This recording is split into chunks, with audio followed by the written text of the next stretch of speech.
lorsque je leur montre ça, ils me disent bah, oh non, lui je le connais, c'est mon voisin, il était pressé pour vendre, il devait vendre tout de suite, puis je ne sais pas pourquoi il a vendu ce prix-là, et tout ça. OK. OK. C'est un très bon point, puis tu vas l'avoir effectivement. Ils sont tous pressés à vendre. OK. Tu as deux manières de regarder ça. La première, c'est combien de comparables tu lui as montré? 3 peut-être. 3 ou 4? Oui. Bon. Si lui était pressé, est-ce que les 3 autres aussi étaient pressés? Ah, ok. Tu poses la question, tu dis, je comprends. Vous le connaissez depuis longtemps? Oui, oui. Il était pressé? Oui. OK, parfait. Est-ce que vous avez vu les 3 autres comparables qu'on a regardés ensemble? Oui, mais je ne connais pas les maisons, c'est l'autre quartier, c'est plus loin. Non. Ça, c'est une erreur que tu as faite. Une autre rue. Non, regarde. Ton travail en tant que courtier, c'est de sortir les bons comparables. C'est sûr que si l'autre quartier à côté, c'est Westmount, c'est plus le même prix. Non, je sais. Non, quartier, je veux dire, le même quartier, disons, c'est Pierrefonds. Tu t'en vas toujours dans un rayon d'1 kilomètre. Oui, 1 kilomètre. Okay. Peu importe ce qu'il va te dire, c'est des comparables, c'est le même secteur. Okay. Sortez pas. Si tu fais une erreur en tant que courtier, c'est pas la même chose. Moi, je m'attends à ce que tu fasses ton travail de courtier avant d'aller là. Regardez quelque chose.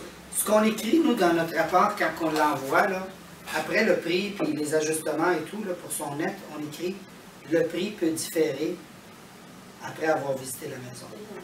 Le différer, ça ne veut pas dire que ça va à la hausse, ça ne veut pas dire que ça va à la baisse. Ça veut dire que ça peut différer. La beauté de cette écriture-là, c'est que ça donne une latitude quand tu vas être là. Ça ne te donne pas une obligation en tant que courtier. Tu peux revenir et dire « Elle est normale, votre maison, c'est ça que ça vaut pareil. » Ou tu peux rentrer et dire « Mon Dieu, tout est à refaire. » OK? Ça ne vaut plus la même chose, on s'entend là. OK? Donc, assurez-vous que quand vous allez être avec le client, ça, c'est quelque chose qu'il faut absolument dire d'avance. Quand on le fait dans le listing package, c'est là où on va entendre. Qu'est-ce qu'on entend normalement quand on envoie le listing package? Quand on pose la question, avez-vous reçu le listing package? Oui. L'avez-vous lu? Oui. Avez-vous des questions? Oui. Typiquement, c'est quoi les maudites questions? La commission. La commission, c'est le prix. Et le temps. Le temps. On va commencer par l'avant. C'est le prix. Après la commission. Regarde pas la commission autant qu'il regarde le prix. On est d'accord? Le temps, là, je me souviens pas de la dernière fois que j'ai entendu quelqu'un me dire ça au téléphone. Ben, c'est long, c'est ça. Pas au téléphone. Ah, en personne? Ah, en personne, c'est facile. C'est la politique de l'entreprise. C'est ça, c'est ça que j'ai dit. C'est fini, on n'en parle plus. Quand je signe un an, tous mes contrats sont là. Ben, surtout si votre secteur ne se vend pas. C'est ça, le marché est trop lent. Le marché est trop plus, là. On veut bien faire le travail.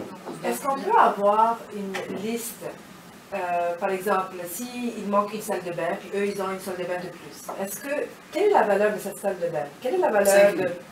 Est-ce qu'on a une référence? Tu n'as pas de référence. Tu veux les demander, tu veux les écrire, je vais te les donner. Ah oui? Ok, ok, merci. Voulez-vous les écrire? Oui, s'il vous plaît.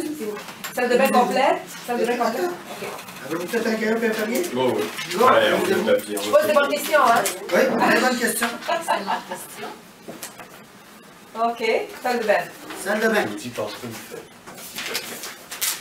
On va attendre que tout le monde ait tout ça en main, là, parce que je vais pas La valeur. Il n'y a pas As-tu un crayon en avant, Lydie? Je l'avais, je sais pas où il est. Tout le monde a un crayon et un papier? Alors, salle de bain. On commence. Posez-moi la question. Salle de bain. 5 000. Salle d'eau. 2 500. Garage en plus. 15 000. Ça dépend du secteur. Si tu es au centre-ville, ça vaudrait 40 000. Pour les condos. Oui. Pour condo, au centre-ville, c'est 40 000.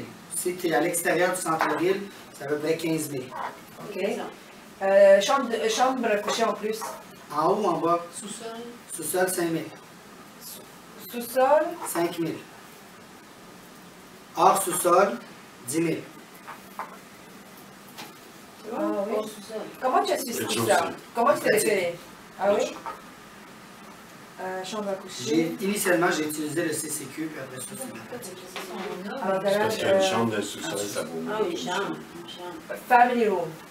Nothing. Nothing. Grandmother room, nothing. Florida room, nothing. Rénovation, puis. Nothing, ou presque. Florida room comme une Mais une vraie verrière. verrière. Non, ça n'a aucune valeur? C'est Non. des pieds carrés. Piscine creusée? 6 000. 6 000? Hors terre, 1 500. Ah oui. Comment on arrive sur le 3500? La valeur de revente d'une piscine hors terre, c'est Ah. 1 500 piastres. Thermopompe. Rien. Foyer au bois. Rien. Surtout au bois. Négatif, moins 3 000.